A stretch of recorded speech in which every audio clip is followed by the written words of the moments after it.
Meu nome é Érica Andrade, eu estou como pró-reitora de extensão aqui da Universidade Federal de Juiz de Fora.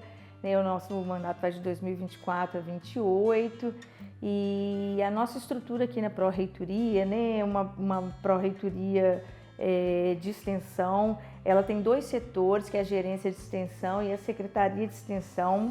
Ela se divide basicamente na parte mais organizacional dos editais, das bolsas, e a parte um pouco mais administrativa. Qual que é o nosso trabalho aqui efetivamente na pró-reitoria de extensão? A gente trabalha fomentando, apoiando e fortalecendo as ações de extensão como um todo na universidade. A gente acredita e o nosso objetivo é fortalecer o tripé ensino, pesquisa e extensão. Hoje a gente já se fala aí que esse tripé tem outras perninhas, a inovação, a cultura, mas a verdade é que a gente tem que trabalhar garantindo essa indissociabilidade. Entende-se hoje, de acordo com a nossa política de extensão, que a gente tem algumas modalidades de extensão na universidade, que são os projetos e programas, que é o que a gente conhece aí pelos famosos editais, que são estruturados aí via editais, os eventos de extensão, os cursos de extensão e a prestação de serviço. A prestação de serviço é uma modalidade ainda um pouco mais nova para a gente, principalmente aqui na universidade, mas que a gente vem avançando gradativamente, principalmente após a instituição dos fóruns de prefeitos que a gente tem feito aqui na região, para fortalecer um pouco dessas ações. É importante a gente lembrar assim, que a extensão, ela é esse elo forte da sociedade, da universidade com a sociedade, É onde a gente busca fazer esse diálogo, essa conversa do conhecimento científico com o conhecimento popular. Da mesmo jeito que a gente leva conhecimento, a gente também traz conhecimentos aqui para agregar na nossa formação. E em todas essas ações que eu mencionei, o objetivo maior é criar ações, programas de extensão, de modo geral, que fortaleçam a sociedade. A universidade ela tem um papel social importante, a gente sempre defende isso nos nossos discursos, e o nosso braço próximo com a sociedade é via extensão, fazendo com que os nossos alunos, os nossos docentes, consigam levar a ciência que é produzida aqui para atender às necessidades reais da população. E a gente entende também que essa extensão forte, essa extensão potente, ela parte a partir desse diálogo que vem entre as duas partes. Toda a extensão ela é muito importante quando ela parte de uma necessidade real da sociedade e não só do desejo da universidade ou da possibilidade que a universidade tem. É uma oportunidade também muito rica para a formação dos alunos. A gente, em alguns projetos, programas e ações de extensão, a gente consegue dar aos alunos oportunidades de formação, de qualificação na graduação, que laboratório e sala de aula nenhuma às vezes conseguiria dar oportunidade para ele. Nisso a gente consegue também fazer uma formação profissional que esteja mais conectada com a realidade, que parta principalmente dos anseios sociais, das necessidades da sociedade atual, e dessa forma acredito que a gente qualifica muito mais a extensão. Quando a gente fala também desse papel da indissociabilidade do ensino, da pesquisa e extensão, é entender que esses três pilares eles andam juntos, E a gente aqui enquanto pró-reitoria tem trabalhado muito fortemente, tanto com a Prograde quanto com a própria inovação, a cultura, para nos fortalecer e para garantir que a gente ofereça a todos os alunos as oportunidades de estarem vivenciando durante a sua formação tradicional, no seu currículo tradicional, as modalidades de aperfeiçoamento e de ensino, de forma que durante a graduação ele consiga transitar em todas essas áreas com oportunidades que sejam iguais, que sejam possíveis para todos eles, e não somente para um grupo, porque no passado, hoje de manhã eu estava fazendo uma entrevista, inclusive com um podcast com um grupo também chamado Ciência Pé no Chão, falando assim, que a extensão no passado ela era uma coisa assim, meio que pensada como caridade, como assistencialismo, e não é isso. De forma alguma, pelo contrário, ela tem que ter um propósito, ela tem não só para a sociedade que está atendendo, mas também para o aluno que está se formando, para o professor que está ali coordenando aquela ação, que é de construção coletiva de uma sociedade melhor, de uma sociedade mais equânime, que a gente consiga atingir os anseios que eles buscam. tanto isso é forte, né, que hoje nas prestações de serviço que a gente faz público-público, público-privado, é justamente tentando, por algum caminho, fortalecer e dialogar com todos os setores que a sociedade tem, e não só com aqueles que necessitam por questões de vulnerabilidade social. Obviamente, estes são a nossa prioridade, são essenciais, mas o que a gente quer, de fato, levar a universidade para todos os cantos. Isso para nós também é importante, porque é uma forma das pessoas conhecerem o trabalho que a gente realiza aqui dentro, de uma forma muito transparente, de uma forma que é muito identitária para eles, né, porque parte da necessidade real deles, mas isso também nos ajuda na defesa da universidade pública que a gente acredita, né, de que constrói pontes, de que fortalece laços, de que busca soluções conjuntamente, né, e que não está só isolada aqui dentro nos seus muros, né, nos seus pilares aqui de unidades acadêmicas, mas que sim, elas estão inseridas em todos os cantos da universidade. E a extensão, ela proporciona isso, né, por meio de todas essas possibilidades que eu falei que a gente tem hoje, de modalidades que a gente tem. Essa recomendação, né, da curricularização da extensão, como a gente, né, chamou, principalmente aqui na nossa universidade, em alguns locais eles chamam de inserção curricular da extensão, ela já vem como uma orientação no Plano Nacional de Educação lá desde 2010, né? E depois ela vem reforçada no plano de 2014, 2024, até que o Conselho Nacional de Educação, em 2018, determinou, né, a inserção curricular da extensão nos cursos de graduação. E o que é isso, né? Todos os cursos, a partir desse momento que a legislação entrou em vigor, deveriam fazer a reforma dos seus projetos pedagógicos, destinando aí 10% daquela carga horária que eles já tinham, não era necessário acrescer essa carga horária, que 10% fosse alocado como ações de extensão, efetivamente. Eu acho que é importante a gente reforçar, né, duas coisas, porque no primeiro momento, quando veio isso, as pessoas ficaram muito resistentes, tensionadas, né?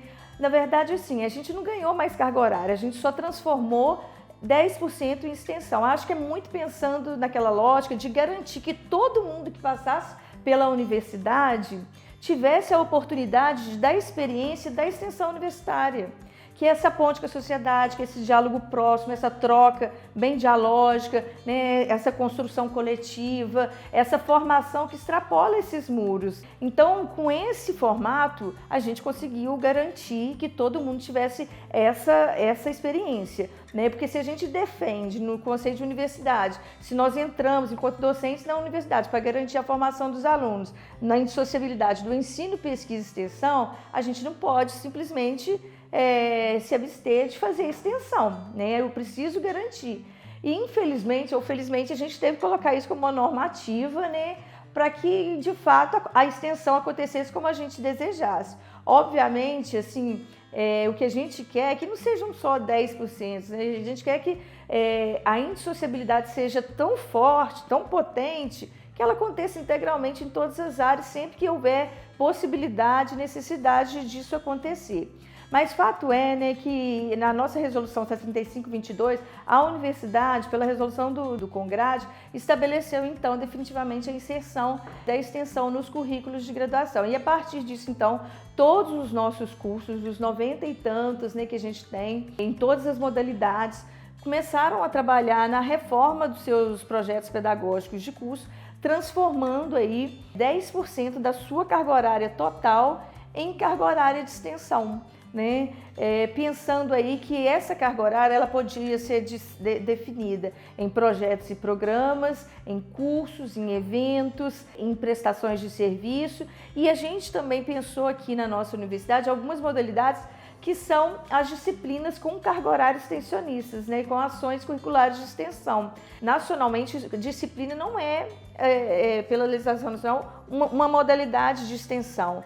A gente aqui conseguiu pensar de uma forma, dentro das disciplinas, né, criar ações vinculadas de extensão, não é a disciplina, né, é a ação que é vinculada a ela, que tem carga horária de extensão, e que dessa forma também os alunos conseguissem, né, de forma gradativa, de forma objetiva, né, e organizada para eles, garantir ao longo da sua formação a aquisição dessa carga horária de extensão.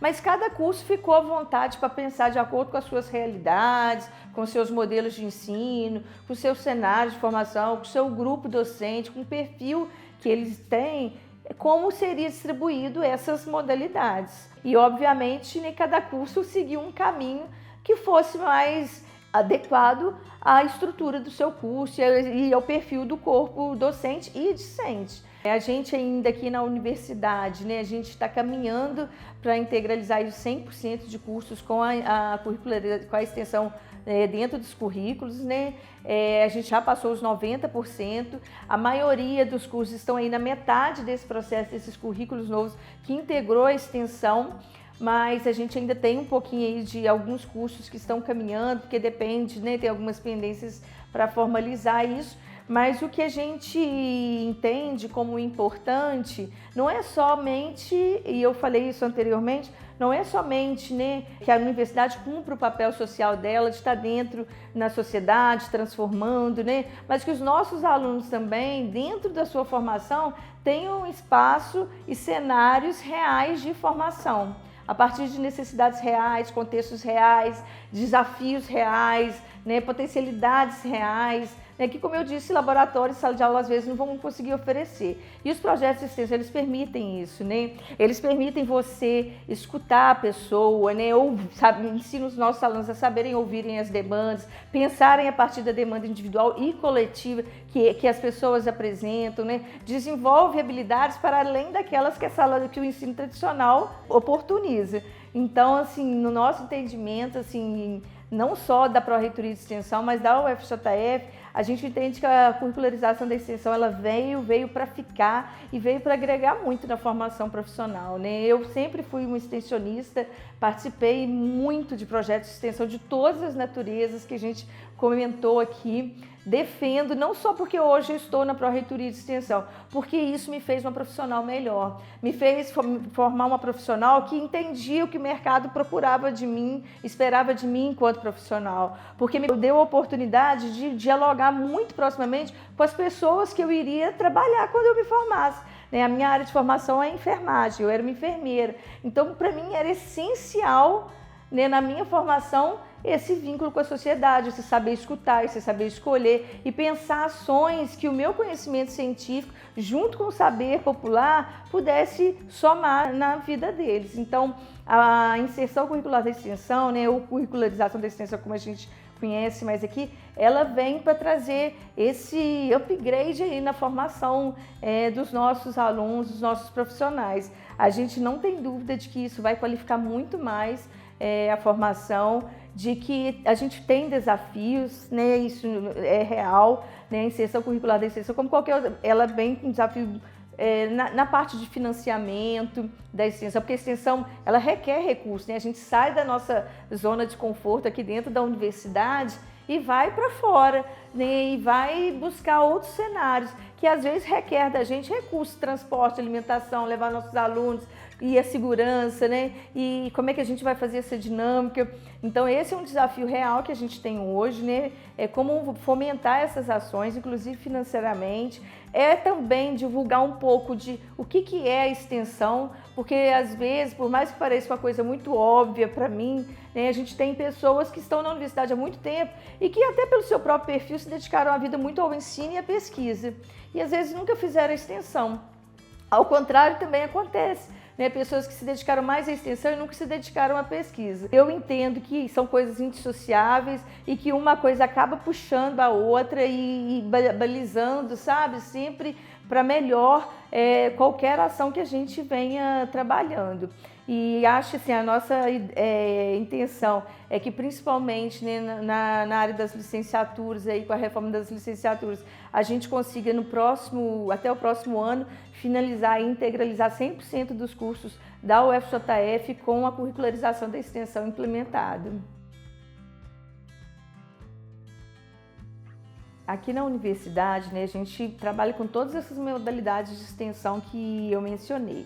O carro-chefe da universidade, principalmente da Pró-Reitoria de Extensão, é o edital de demanda espontânea, o PBX, que traz o maior número de projetos. O nosso grande desafio, como eu mencionei, é sempre a alocação das bolsas, né? O que a gente tem buscado é sempre ter mais bolsas para oferecer, mas a gente, né, devido ao contexto nacional, trabalha com um número limitado, e isso é uma pena, porque nós sempre temos uma grande demanda e submissão de propostas, projetos e programas de extensão.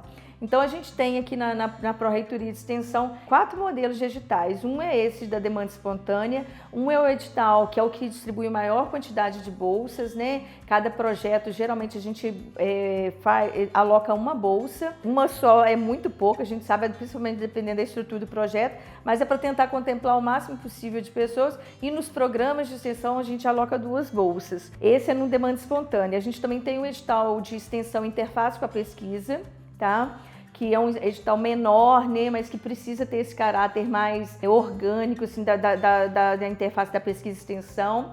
A gente tem o edital de boa vizinhança, que é um edital construído, a gente sempre realiza ao final do ano um fórum popular de extensão.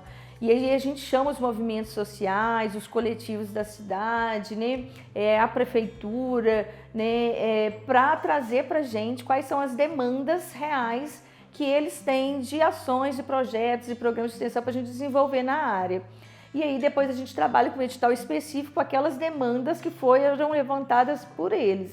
E isso é muito legal, porque eles são demandas muito assertivas, assim, os projetos funcionam sempre muito bem, porque parte muito do desejo e interesse da comunidade. A gente tem um edital aqui, né, que é o de Boa Vizinhança Línguas, que a gente oferece. A gente abre para a comunidade externa se candidatar a ele. A gente oferece, pelo programa de extensão, projetos de línguas para a comunidade de Juiz de Fora. Antes a gente só oferecia aqui para o entorno, mas tinha uma pressão muito grande da comunidade toda de Juiz de Fora, pedindo assim, a gente também quer participar, a gente também quer se candidatar. E aí agora a gente abriu para todas essas áreas. São mais de 300 vagas, nos diversos idiomas, inglês, francês, espanhol, Libras, grego, português como língua acolhedora para imigrantes. Então, assim, é um programa também muito legal. Ano passado a gente lançou um edital, o ProESPG, que foi lançado pela CAPES, né, com fomento da CAPES, que foi um edital também da extensão com interface da pesquisa. Para nós também foi uma grande surpresa, porque uma agência de fomento muito tradicional na pesquisa, fomentando as ações de extensão, deu muito certo, muito voltado também para os programas de pós-graduação, porque a gente também tem essa luta e esse desejo de que a extensão chegue aos cursos de pós-graduação, né? A gente tem alguns outros formatos também, né? Esses que eu falei, todos são custeados com recurso do orçamento próprio da universidade, né? E aí a gente tem um orçamento bem limitado. Mas a gente, vez ou outra, tem projetos que são demandados e apoiados por emendas parlamentares, né? A comunidade vem com uma necessidade muito específica de uma ação de extensão que elas querem que aconteça lá. E às vezes um parlamentar topa de financiar. E a gente constrói, junto com docentes, professores, alunos, esses projetos, apresenta-se ao que eles querem, e aí a gente conta com esse recurso externo para fazer. A gente também tem esse modelo agora de prestação de serviço, que a gente vem trabalhando mais efetivamente, muito em parceria com prefeituras aqui da região, né? A gente faz um fórum de prefeitos a cada 2 anos, a gente fez um agora em abril, apresentando para eles assim, como que a universidade, para os gestores, pode ajudar vocês a melhorar as gestões dos municípios que vocês estão, em todas as áreas, todas as áreas. E aí depois eles trazem para a gente essas demandas, a gente cria projetos, e todos esses são por meio de convênios, de acordo de cooperação, geralmente tem contrapartida financeira dos municípios para nos ajudar a financiar. Para nós é muito importante essa ajuda, porque hoje os nossos alunos precisam dessas bolsas para se manter, para ter esse deslocamento, né? E tem dado muito certo, tem uma crescente muito grande, que é essa parceria externa nos demandar a criar projetos para eles e através de uma contrapartida. Basicamente, assim, a gente são esses editais, né? A gente distribui mais de 500 bolsas nos editais da Pró-Reitoria de Extensão, num total a gente tem aí 567 hoje, mas tudo isso fica muito condicionado ao nosso orçamento anual, né? Mas o grande desafio para a gente hoje é buscar outras formas de financiar, né? Seja por recurso de TED de ministérios, projetos e programas para agregar na nossa formação. Porque antes a inserção era um desejo, era uma afinidade, hoje não, ela está nos nossos currículos, né? E a gente está se virando, como essa proposta linda que vocês fazem na disciplina de vocês, em possibilidade de criar extensão que alcance a todas as pessoas, né? Porque o que a gente quer é mostrar para a sociedade que sim, a universidade faz parte deles, é para eles, e que a gente quer construir junto com eles as soluções, né? As alternativas reais para aquela sociedade.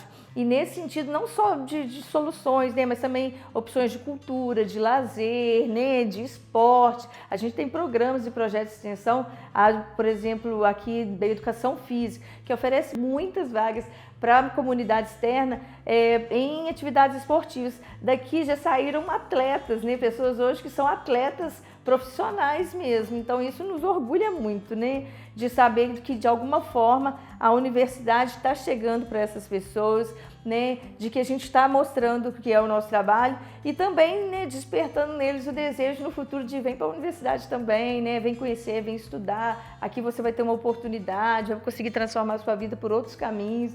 Então, para nós, a gente tem a certeza de que essas ações de extensão, elas conseguem chegar nesse patamar. Os editais, né, como a gente estava falando, os projetos, né, eles são sempre submetidos por professores. A gente também tem a possibilidade aqui dos nossos técnicos administrativos submeterem também, né? Eles sempre passam os editais por avaliação de pares, né? A gente sempre, 2 pareceristas que emitem a nota e a gente faz a classificação ali de acordo com essas notas. A gente agora está no movimento aí de rever, né, um pouco desse formato de avaliação, desses formatos de inserção desses projetos. A gente está numa estrutura de mudança do SIGA para o SIGA-X na extensão, tentando facilitar, né, tudo.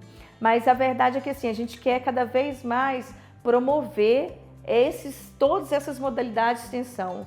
Né? Primeiro, pelo retorno social que isso tem. Segundo, para os próprios alunos, né, poderem utilizar de todas essas oportunidades como hora curricular de extensão que eles precisam hoje cumprir, né? E dessa forma qualificar também a formação deles.